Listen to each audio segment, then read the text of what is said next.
Hello. তো যেমনটা এই চ্যানেলে প্রথমেই বলা হয়েছে, পশ্চিমবঙ্গ চ্যাপ্টারটা পড়াবো। তো পশ্চিমবঙ্গ তোমাদের সবারই সেকেন্ড ইউনিট টেস্টে রয়েছে, ভালো মতো শোনো। শুরু করছি। যে কোনো একটা টেক্সট বই, যে কোনো রাইটারের টেক্সট বই, কন্টেন্ট প্রত্যেকটা বই এক, তোমরা জাস্ট ফলো করো এবং শুনতে থাকো। আমরা প্রত্যেকেই পশ্চিমবঙ্গ রাজ্যে থাকি। তো পশ্চিমবঙ্গ রাজ্যের যে অবস্থান এবং প্রশাসনিক বিভাগ, সেটা সম্পর্কে আমাদের প্রথমে অবগত হতে হবে। আমরা জানি ভারতের অন্যতম গুরুত্বপূর্ণ একটা রাজ্য হলো পশ্চিমবঙ্গ। রাজনৈতিক হোক অথবা অর্থনৈতিক হোক, এই রাজ্যের একটা আলাদাই গুরুত্ব ভারতবর্ষে রয়েছে। পশ্চিমবঙ্গকে সমগ্র পূর্ব ভারতের প্রাণকেন্দ্র বলা হয়ে থাকে। যদি ভারতের ম্যাপটাকেও ফলো করো, দেখবে পূর্ব দিকে ভারতবর্ষের পশ্চিমবঙ্গ রাজ্যটি রয়েছে, একদম পূর্ব দিকে রয়েছে। পশ্চিমবঙ্গকে যদি ক্ষেত্রফলের দিক থেকে বিবেচনা করা যায়, পশ্চিমবঙ্গ 14তম রাজ্য।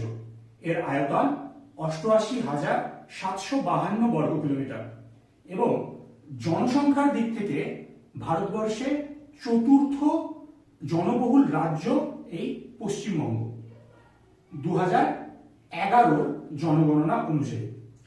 অনেক ভাঙা গড়ার মধ্য দিয়ে রাজ্যটি গিয়েছে, আমরা প্রত্যেকেই সেটা জানি। 1956 সালের পর আজকের এই বর্তমান সীমা ঠিক হয়েছে। রাজ্যটির পূর্ব পশ্চিমের তুলনায় উত্তর দক্ষিণের বিস্তৃতিটা অনেক বেশি। যদি আমরা দেখি, উপরে সেই দার্জিলিং জেলা থেকে শুরু করে নিচে 24 পরগনা পর্যন্ত মোটামুটি লম্বাটে ধরনের একটা গড়ন রয়েছে আমাদের এই পশ্চিমবঙ্গ রাজ্যের। স্বাধীনতার পরবর্তী সময়ে ভারতের অঙ্গরাজ্য হিসেবে পশ্চিমবঙ্গ। স্বাধীনতার আগে পশ্চিমবঙ্গ বলে কোনো একটা রাজ্যের তেমন অস্তিত্ব ছিল না। কি ছিল? এটা ছিল বঙ্গদেশ। 1947 খ্রিস্টাব্দে 15ই আগস্ট ভারত স্বাধীন হয়, আমরা প্রত্যেকেই জানি। কিন্তু এই স্বাধীনতার সঙ্গে সঙ্গে ভারতবর্ষের একটি অন্যতম গুরুত্বপূর্ণ রাজ্য পশ্চিমবঙ্গ, সেটা সৃষ্টি হয় বাংলাদেশ থেকে আলাদা হয়ে। পূর্ব দিকের যে অংশ, তাকে বাংলাদেশও বলা যায় না, সেটা ছিল পূর্ব পাকিস্তান, যেটা 1971 সালের যে যুদ্ধ, তারপর বাংলাদেশ নামে পরিচিতি লাভ করে এবং তুলনামূলক বঙ্গপ্রদেশের পশ্চিম ভাগের যে অংশটা পশ্চিমবঙ্গ রূপে পরিচিতি পায়। 1947 সালের পর 14টি জেলা নিয়ে এই রাজ্যের যাত্রা শুরু। কিন্তু 1956 সাল পর্যন্ত পশ্চিমবঙ্গের ভৌগোলিক সীমার অনেকবার পরিবর্তন হয়। 1948 সালে বিহারের ইসলামপুর মহকুমাকে উত্তর দিনাজপুর জেলার সঙ্গে যুক্ত করা হয়। ওই সময় পশ্চিম দিনাজপুর নামে অবিভক্ত জেলা ছিল। 1950 সালে কোচবিহার সম্পর্কে আমরা নিশ্চয়ই জানি। কোচবিহার একটি দেশীয় রাজ্য ছিল, প্রিন্সলি স্টেট। ইতিহাস যারা পড়েছ নিশ্চয়ই আইডিয়া রয়েছে যে কোচবিহার একটি প্রিন্সলি স্টেট ছিল। তো পশ্চিমবঙ্গের একটি জেলা হিসেবে 1950 সালে কোচবিহারের বিলয় ঘটে। ফরাসি অধিকৃত উপনিবেশ চন্দননগরকে 1952 সালে প্রথমে ভারতে এবং পরে 1955 সালে হুগলি জেলার একটি মহকুমা হিসেবে অন্তর্ভুক্ত করা হয়। 1956 সালের রাজ্য পুনর্গঠন আইন মোতাবেক ভাষার ভিত্তিতে রাজ্যগুলির সীমানার পুনর্বিন্যাস ঘটে।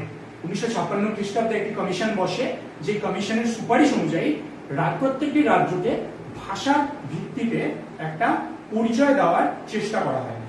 এর ফলে বিহারের মানভূম জেলার কিছু অংশ নিয়ে পুরুলিয়া জেলা তৈরি হয়। ওই একই বছরে বিহারের পূর্ণিয়া জেলার কিছু অংশ উত্তর দিনাজপুর জেলার আওতাভুক্ত হয়। এভাবে ওই সময় বিহার রাজ্যের প্রায় 8,130 বর্গ কিলোমিটার স্থান পশ্চিমবঙ্গের আওতাভুক্ত হয়ে যায়। প্রশাসনিক কাজ চালানোর সুবিধার্থে বড় বড় যে জেলাগুলি, সেগুলিকে ভাগ করার যে প্রক্রিয়া, সেটা 1986 সালের পর থেকে শুরু হয়। ওই বছর 24 পরগনা জেলাকে ভাগ করে দেওয়া হয় উত্তর এবং দক্ষিণ 24 পরগনা জেলায়। 1992 সালে পশ্চিম দিনাজপুর যে জেলা, সেটাকে দুভাগে আবার ভাগ করে দেওয়া হয় এবং উত্তর এবং দক্ষিণ দিনাজপুর জেলার সূচনা ঘটে। এর 10 বছর পর 2002 সালে মেদিনীপুর জেলাকে ভাগ করে দেওয়া হয় পূর্ব মেদিনীপুর এবং পশ্চিম মেদিনীপুর জেলায়। তারপর অনেকদিন জেলাগুলোর ভাগ হয়নি। আবার 2014 সালে জলপাইগুড়ি জেলাকে প্রথম ভাগ করা হয়, জলপাইগুড়ি এবং আলিপুরদুয়ার জেলা হিসেবে। 2017 সালে দার্জিলিং জেলাকে ভাগ করে দেওয়া হয়। দার্জিলিং এবং কালিম্পং নামে দুটো জেলার আবির্ভাব ঘটে। এরপর পশ্চিম মেদিনীপুর জেলাকে ভাগ করা হয়। পশ্চিম মেদিনীপুর এবং পশ্চিম মেদিনীপুর থেকে নতুন একটা জেলার সৃষ্টি হয়, সেটার নাম ঝাড়গ্রাম।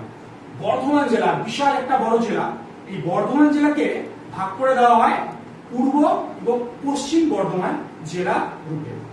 একটা জিনিস খুব ইম্পর্টেন্ট, যে পশ্চিমবঙ্গের ক্ষুদ্রতম জেলার নাম কি? আমরা জানি পশ্চিমবঙ্গে প্রায় 23টা মতো জেলা আছে, তো সব থেকে ছোট জেলার নাম কিন্তু কলকাতা। তো এই পোর্শনটা একটু শেষ হলো, এবার আমরা আবার একটু নতুন পোর্শনে যাব। সেটা হচ্ছে অঙ্গরাজ্য হিসেবে পশ্চিমবঙ্গের গুরুত্ব। পশ্চিমবঙ্গ কতটা ইম্পর্টেন্ট ভারতে অঙ্গরাজ্য হিসেবে।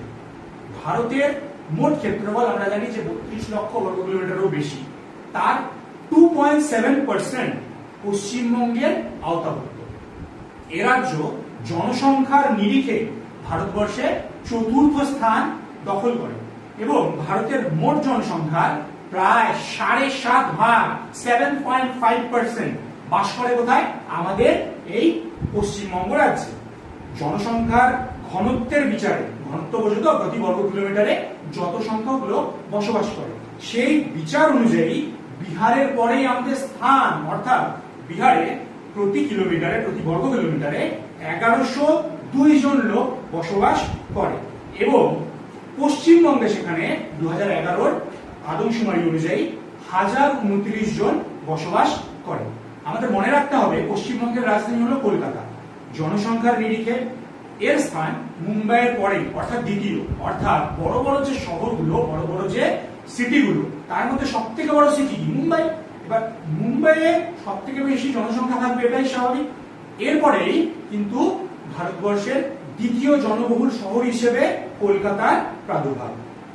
এক সময় কলকাতা ছিল ভারতের শিক্ষা সংস্কৃতি পীঠস্থান। যারা যারা কলকাতা গেছো, কলকাতায় গিয়ে সেই পুরনো বিল্ডিং গুলো যদি তোমরা দেখো, দেখলেই তোমাদের মনে হবে একটা যেন কেমন একটা আদিম একটা ভাব সেখানে রয়েছে। সেই আদিম ভাবের মধ্যে রয়েছে শিক্ষা এবং সংস্কৃতির এক অনন্য সংস্করণ।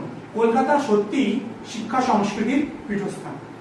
বিশাল সমভূমি এই রাজ্যকে কৃষি সম্পদে উন্নত করেছে। সমভূমি নিয়ে তো কোনো কথাই নেই, ঠিক আছে।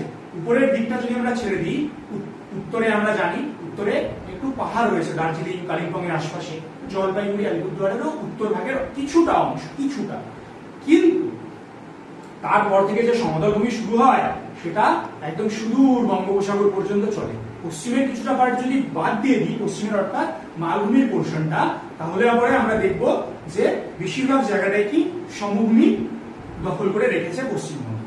খনিজ সম্পদের ভান্ডার সীমিত হলেও অন্যান্য ভৌগোলিক কারণেও এ রাজ্যে কিন্তু প্রচুর শিল্পাঞ্চল গড়ে উঠেছে। তার কারণগুলো আমরা পরবর্তী ভিডিওগুলোতে দেখব। তো পশ্চিমবঙ্গের যদি আমরা ভৌগোলিক অবস্থান দেখি, ভারতকে যদি পূর্ব পশ্চিমে ভাগ করা হয়, তাহলে একদম পূর্ব দিকের রাজ্য কিন্তু পশ্চিমবঙ্গ। পূর্ব ভারতে প্রচুর রাজ্য রয়েছে, কিন্তু স্থল এবং স্থিতি অনুসারে এর এমন এক বৈশিষ্ট্য আছে যার সাহায্যে পশ্চিমবঙ্গকে আমরা খুবই সহজে চিনতে পারি। এমন একটা বৈশিষ্ট্য তোমাদের বলতে যাচ্ছি যেটা ভারতবর্ষের অন্য আর কোনো রাজ্যে দেখতে পাওয়া যায় না। ভারতের মানচিত্রকে যদি তুমি খুব ভালো করে লক্ষ্য করো, তাহলে তুমি দেখবে একটি রাজ্য রয়েছে যেটা কি উত্তরে হিমালয় পর্বতকে ছুঁচ্ছে, অর্থাৎ স্পর্শ করছে, এবং দক্ষিণে বঙ্গোপসাগরকে ছুঁয়েছে বা স্পর্শ করছে। অর্থাৎ আসমুদ্র হিমাচল গোটা ভারতবর্ষে যদি কোনো একটি রাজ্য থেকে থাকে, সেটা কিন্তু শুধুমাত্র আমাদের এই পশ্চিমবঙ্গ। গঙ্গা নদী, পবিত্র গঙ্গা নদী পশ্চিমবঙ্গকে উত্তর এবং দক্ষিণ এই দুভাগে বিভক্ত করেছে। পশ্চিমবঙ্গের চারপাশে বিভিন্ন রাজ্য রয়েছে, আমরা জানি।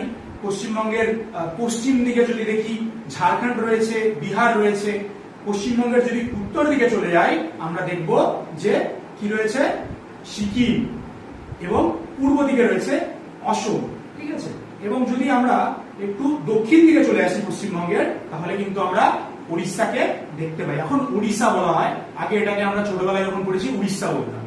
তো এবং যদি কিছু দেশ দেখতে চাই তাহলে পশ্চিমবঙ্গ বাংলাদেশের সঙ্গে প্রচুর লম্বা একটা সীমানা শেয়ার করে। পশ্চিমবঙ্গের যদি আমরা উত্তর দিকে চলে যাই তাহলে দেখবো ভুটান এবং নেপাল কিন্তু গুরুত্বপূর্ণ প্রতিবেশী দেশ ভারতবর্ষের পশ্চিমবঙ্গের সঙ্গে সীমানা সাঝা করে। তো পশ্চিমবঙ্গের পূর্ব পশ্চিমের তুলনায় উত্তর দক্ষিণের যে বিস্তার সেটা কিন্তু বেশি। পূর্ব পশ্চিমে সর্বাধিক বিস্তার 325 কিলোমিটার। 325 কিলোমিটার তেমন বড় কোনো একটা এরিয়া নয়। এবার যদি কিন্তু উত্তর দক্ষিণে যদি দেখি সর্বাধিক বিস্তার 650 কিলোমিটার। এটার আমরা ভালো মতো বুঝতে পারি কারণ আমি স্পেশালি জলপাইগুড়ির ছেলে। আমাদের যখন কলকাতা যেতে হয় প্রায় 600 কিলোমিটার জার্নি করে আমাদেরকে কলকাতা যেতে হয়। তো সুতরাং পশ্চিমবঙ্গের যদি আমরা দ্রাঘিমাগত বিস্তার দেখি তার থেকে কিন্তু অক্ষাংশগত যে বিস্তার সেটা অনেক বেশি।